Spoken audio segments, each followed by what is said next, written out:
Chị gái Lào dẫn gia đình vượt biên giới chỉ để cho em gái nhỏ ăn gà chiên Việt Nam, khoảnh khắc đó khiến mạng xã hội rưng rưng. Hello, các bạn thân mến! Chào mừng các bạn đã quay trở lại với kênh của mình, nơi mang đến những hành trình du lịch siêu chất, đậm chất Việt Nam. Nếu bạn là người mới, đừng quên nhấn đăng ký kênh và bấm chuông thông báo để không bỏ lỡ bất kỳ video nào nhé. Mỗi lượt sub của các bạn là động lực để mình tiếp tục chia sẻ những câu chuyện đỉnh cao. Hôm nay, mình sẽ kể lại một vlog siêu đặc biệt từ một chị gái YouTuber người Lào, người đã dẫn cả gia đình vượt biên giới sang Đà Nẵng chỉ để thực hiện ước mơ nhỏ xíu của cô em gái bé bỏng. Và khoảnh khắc cô bé ấy cắn miếng gà chiên Việt Nam đầu tiên đã khiến cả cộng đồng mạng, kể cả dân mạng Campuchia, rưng rưng. Sẵn sàng chưa? Cùng mình khám phá câu chuyện này nào! Bạn có tin rằng chỉ một đĩa gà chiên Việt Nam có thể khiến một gia đình từ bên kia biên giới Lào vượt hàng trăm cây số để đến tận Đà Nẵng? Không phải vì sang chảnh, không vì khách sạn 5 sao, mà chỉ để một cô bé nhỏ lần đầu trong đời được ăn món gà chiên đúng nghĩa Việt Nam. Đó không phải là một chuyến du lịch thông thường. Đó là một hành trình đầy tình thương, sự hy sinh và cả sự ngây thơ tuyệt đẹp đến từ một em bé chưa từng biết biển là gì, chưa từng nếm món ăn nào ngoài quê hương mình.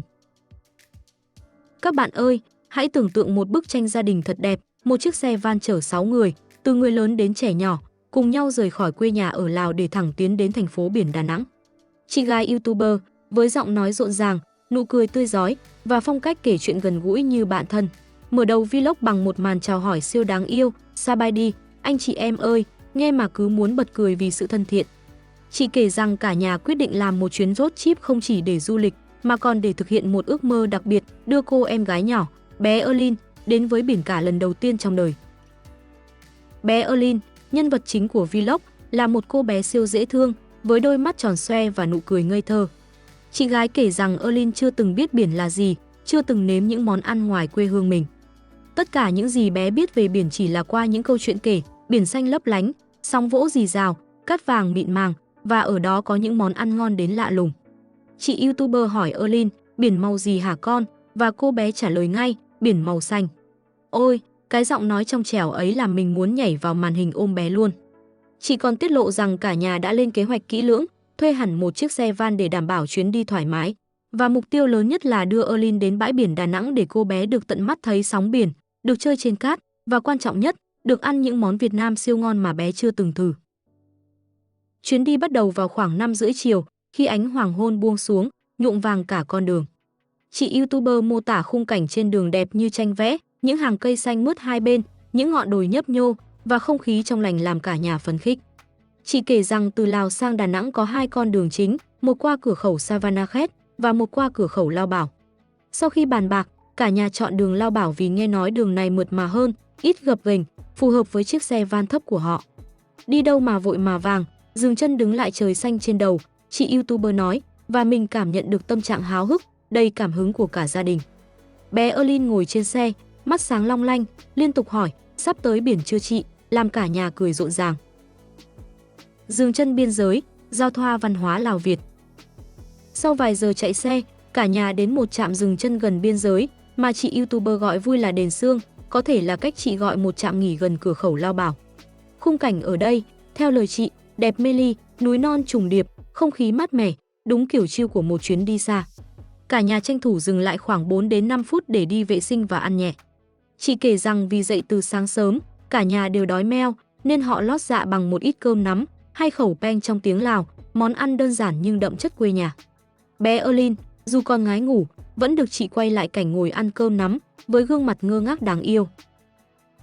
Điều làm mình ấn tượng ở đoạn này là cách chị YouTuber nhấn mạnh sự giao thoa văn hóa giữa Lào và Việt Nam. Chị bảo, người Việt sang Lào du lịch, người Lào sang Việt du lịch, ai cũng hào hứng. Câu nói này làm mình cảm nhận được tình cảm láng giềng thân thiết giữa hai nước. Chị còn kể thêm rằng cả nhà chọn đường Lao Bảo vì nghe nói đường Savanakhet khá gập ghềnh, dễ làm xe sóc này.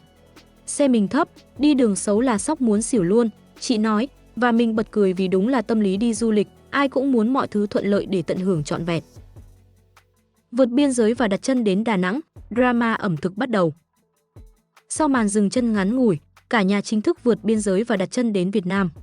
Chị YouTuber hét lên đầy phấn khích, xin chào Việt Nam, nghe mà dạo dực như chính mình đang đứng ở cửa khẩu.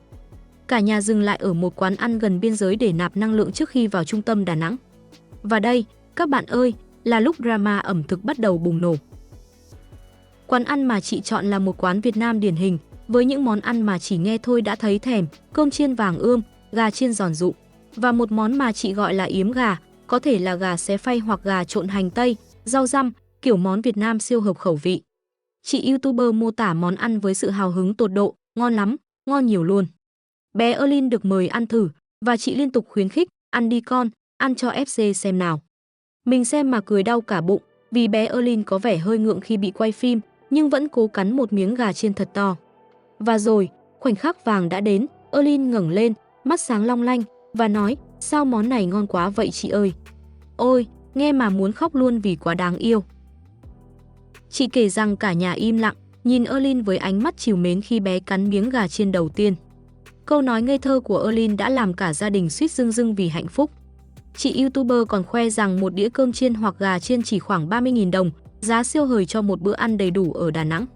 Món gà chiên có chút cay, đúng kiểu Việt Nam, làm cả nhà suýt xoa. Cay một chút, nhưng ngon lắm, chị nói, và mình chỉ muốn chạy ngay ra quán ăn Việt để gọi một đĩa gà chiên giống vậy. Chị còn quay cận cảnh đĩa gà chiên vàng rụm, giòn tan, với lớp da bên ngoài bóng bẩy, bên trong thịt mềm ngọt, làm ai xem cũng nuốt nước miếng liên tục.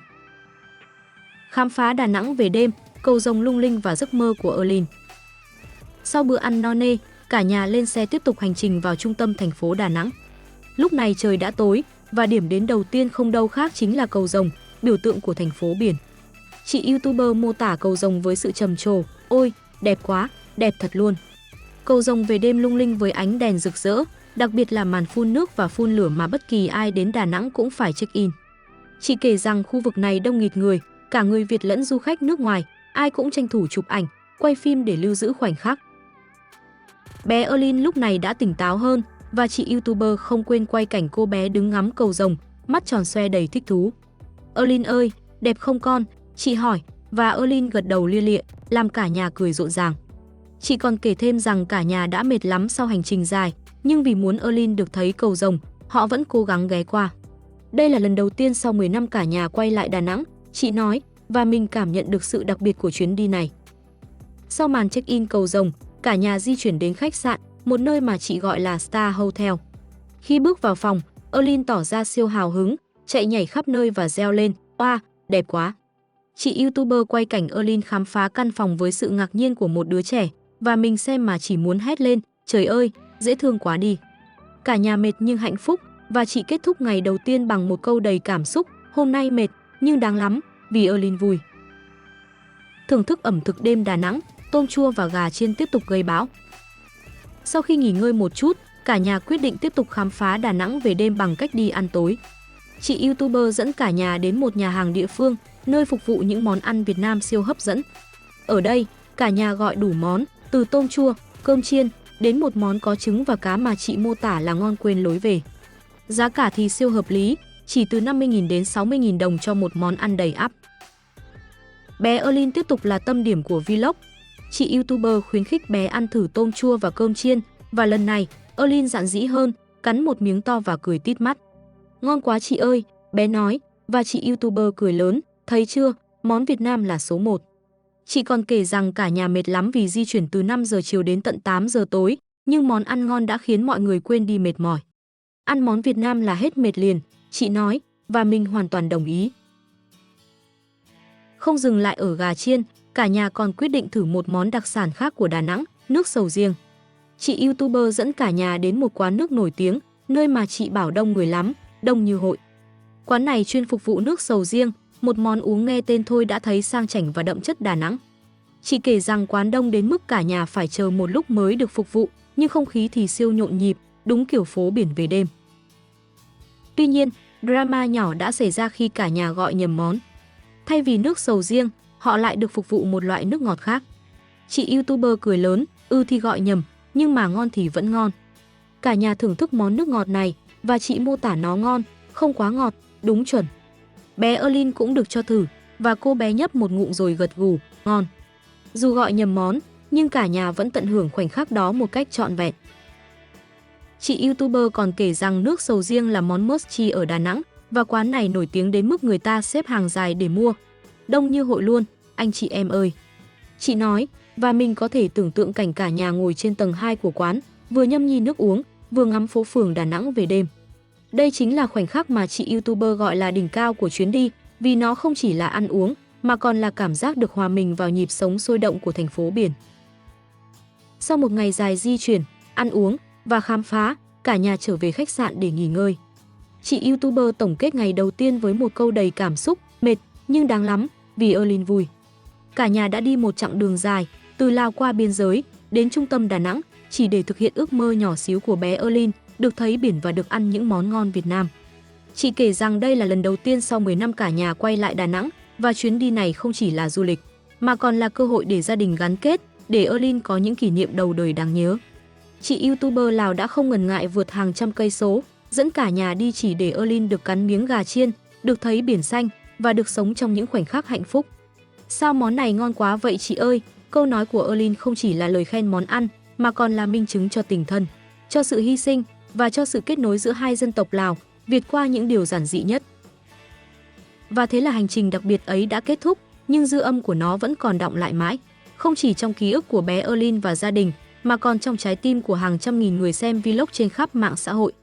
Khoảnh khắc một cô bé người Lào ngây thơ ngẩng lên giữa bữa cơm Việt Nam, dưng dưng nói, sao món này ngon quá vậy chị ơi, tưởng chừng như đơn giản, nhưng lại khiến cả cộng đồng xúc động.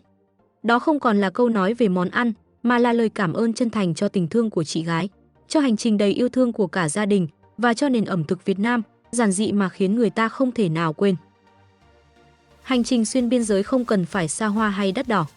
Chỉ cần một lý do đủ ý nghĩa, như mong muốn bé Erlyn lần đầu được thấy biển, được ăn món gà chiên Việt Nam mà bé từng nghe kể, cũng đã đủ để biến chuyến đi thành một ký ức không thể thay thế. Chị gái YouTuber không chỉ chia sẻ một vlog, mà còn mang đến một câu chuyện gợi nhắc tất cả chúng ta rằng yêu thương thật ra rất đơn giản, chỉ cần ta đặt trái tim vào từng việc nhỏ. Cảm ơn chị gái Lào và gia đình vì đã cho chúng ta thấy rằng chỉ cần một đĩa gà chiên và một cái ôm chân thành, biên giới giữa các quốc gia cũng có thể xích lại gần nhau hơn bao giờ hết.